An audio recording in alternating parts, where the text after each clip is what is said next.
What's up, YouTube world? My name is Sydney, and today I'm going to be giving you my spoiler-free thoughts on the novel The Girl in the White Van by April Henry.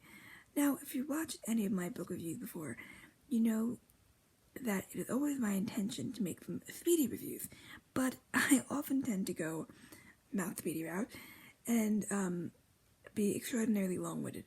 So my hope with this book is that will not be the case, and I will actually manage to make it a speedy review because the book itself is very short. So my plan is that the review will be short as well. So let's see. So I'm going to be focusing in an attempt to keep the review relatively short on 3 aspects of the book that I enjoyed. Those will be characterization, pacing, and plot. So, number 1, characterization. I really enjoyed getting to know each of the characters in this book, and one of the things I found really refreshing about reading it was that we got a variety of characters' points of view, but we only got their point of view for a really brief time. So with the exception of the 2 main characters, Jenny, Daniel, and Savannah,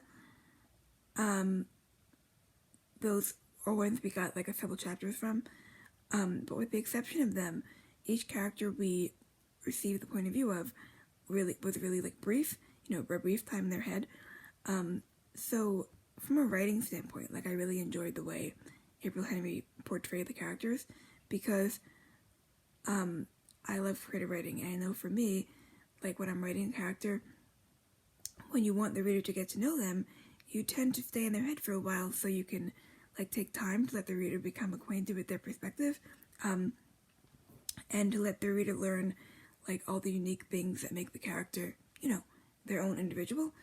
But April Henry like only had a really brief time to get to know each character, to show the reader each character. So that was a unique writing style, I think, because a lot of times when you have a multiple array of character point of view in a very short time, as she did, it feels like you don't get to know each one very well, but in her case, like you really did. So I admire that about the way she wrote the book, and I really enjoyed that, because a lot of times, I read like thrillers, I read fantasy, I read, usually long novels, so I'm used to a very long character explanation, so it was really refreshing to have a brief character point of view, and yet still feel like I knew the character as well as I would know a longer one. So that was really nice. And like, for instance, we get the point of view of a father whose daughter is missing, and we only get a point of view for like a chapter, a really short chapter too, but in that chapter we learn like basically everything about how his missing daughter has shaped his life at this current point, and it's told in such a way where we get like a brief flashback to what happened when she went missing.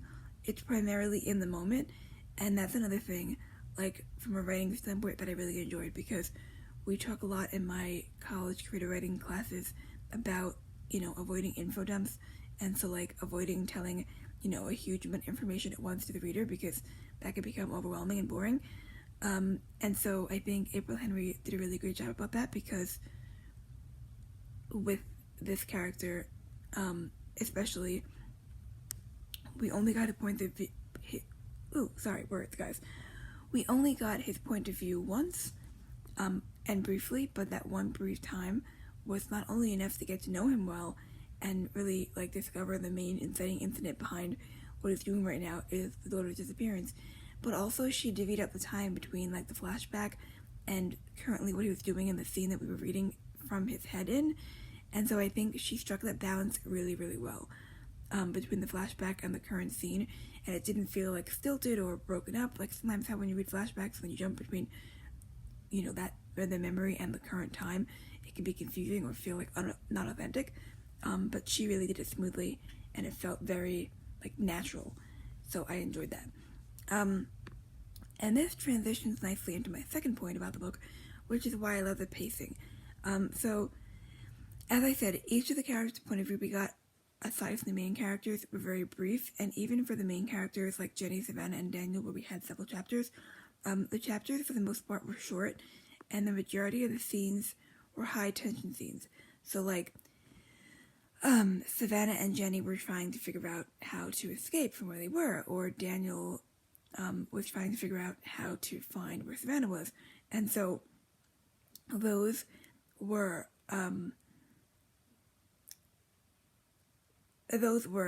that was a common trend in the book about having those like high tension scenes, and a lot of times, like when you read a book that is short like this, if there's a whole lot of high tension scenes, like I feel like you can get burned out as a reader, like, you know, you get tired of reading tension scenes, and it can get like really exhausting to always be on edge. But I really admire the way April Henry didn't have that be the case, because she was able to keep the tension high, but do so in such a way where you weren't, what's the word I'm looking for? Spent. Like, it didn't spend you to where you were like, I can't read any more tension. So I really like, as far as pacing goes, that she was able to have those really short, like, staccato scenes of tension, which, like, crescendoed from, like, low tension to medium to high, like, really quickly. That she was able to do that, and it didn't get, like, exhausting or overwhelming. So that, as a writer, like, I think that's a really great feat. And like I said, I really enjoyed the pacing of the book. A lot of times when you read short books, like, you know, pacing can feel rushed because they try to get like a lot of different, you know, fast and slow scenes in a small area. But she really pretty much stuck to not necessarily, like, not every scene was an action scene where they were doing something, but practically every scene was like preluding an action, or like, you knowing that what they're doing now is going to be an inciting, like, what's the word? Not inciting incident, because that's the first, like, main thing in the story that makes it happen, but, like, you're going to incite further action to come. So I really enjoyed the pacing of the book as far as how she timed her scenes, when she revealed which part of information, and just like I said, the way each scene flowed. That's the word, flow. Like, it all flowed very naturally. And even though, like I said, they were staccato scenes in terms of their action and their high tension, it wasn't overwhelming, which I think is quite the feat to achieve, especially in a short book like this. The book was, I read the audio, and it was like, I think it was 5 hours, maybe just a little under that. So yeah, so kudos to her for that, because it's really hard to do. And last, but certainly not least, is the plot of the book. Now,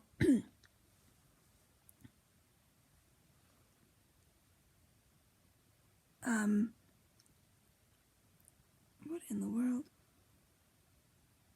Sorry guys, my mom's computer's on. What was I saying? Oh, the plot, yeah. So, the plot, I really enjoyed.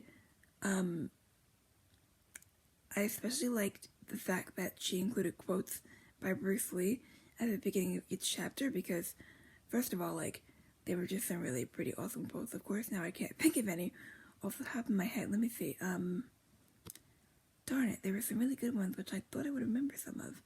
And now, of course, my mind's, like, going blank.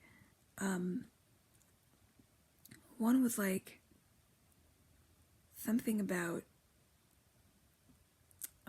I forget how he said it, but it was like water, and like how water can be fluid, yet it can harden into ice.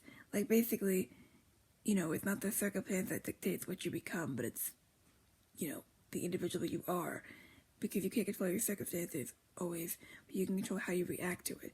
And the same circumstance could make water, you know, like harden like ice, or it could become, you know, fluid like liquid. I don't know, I really need to look back at those quotes because they were great. But anyway, so I liked how she was able to, because sometimes, like, I feel like authors just start chapters with quotes because they like them, and they don't always relate to the chapter or the main idea of that particular section of the book. But these quotes that April Henry chose really were relevant to each chapter, and like, so much so where when I heard a quote, I'd be like, okay, like, I can already tie this quote into what's going on right now in the last couple scenes, so I think I know, you know, what it says about what's going to happen next. So I really enjoyed that, and then I also just enjoyed how the plot transitioned into its resolution, because I know I keep harping on the fact that it's a short book, but I just was really impressed with the fact that for such a short book, it was able to pack quite a punch in terms of character and a plot, and the resolution did not feel rushed, but it also didn't drag. So I think a lot of times, to stop it from dragging in short books, things will feel rushed, but that didn't, so I enjoyed that. Also, sometimes, like, when it's a book where you can kind of just surmise that you think that they're gonna escape or get away with whatever it is, like, it can feel like it's an inevitable ending, or it happened too easily, and she didn't fall into that trap. I think they faced, like, just the right number of challenges, and in the end, with what transpired, relating to their attempts to escape, I think that it would be realistic in the situation they were in, how they managed to do it, which was another thing I really enjoyed, just how the two main characters, well, I guess I should have said this in the character section, but the two main characters were really polar opposites in their approach to the situation, because, like, Savannah was very headstrong and determined to escape, where Jenny was very, like, resigned to her fate. And initially when I read it, I was, like, very down on Jenny. I was, like, being very critical of her. I'm like, how do you just, you know, like, come to this? Because I was looking at it from Savannah's point of view, like, just get in there. But once we learn more about, oopsie daisy, sorry about the camera, guys. I'm holding it here on my phone, it's not comfortable. Once we learn more about what happened to Jenny, it made sense as to how she became the way she was, and it really made you empathize with her and understand how, like, people can accept certain circumstances that you think you never could, like, even when they're really bad, and, like, psychologically, what it can do to you to be in certain circumstances and think, like, you know, there's no way out, so you resign yourself to that so you don't, like, lose it, you know. So I thought that was really interesting. What was I being oh, plot. Yeah, sorry. This was my way digression from plot. But anyway. So plot, pacing, and characterization, guys, were the three main elements I wanted to focus on. And, I think I covered everything I wanted to talk about. I'm scared to look at how long the video is because I'm sure it's longer than I intended it to be. But if you like it, please remember to like, comment, and subscribe. Also, hit the notification bell so that you get an update when I make new content. And if you have any book recommendations for me, about books you think I should read, or books that you read that you think I might like to review, please drop them in the comments down below, and I will definitely consider doing a video on them. Thanks for watching, guys. Have a great day, and I will see you in our next one. Bye!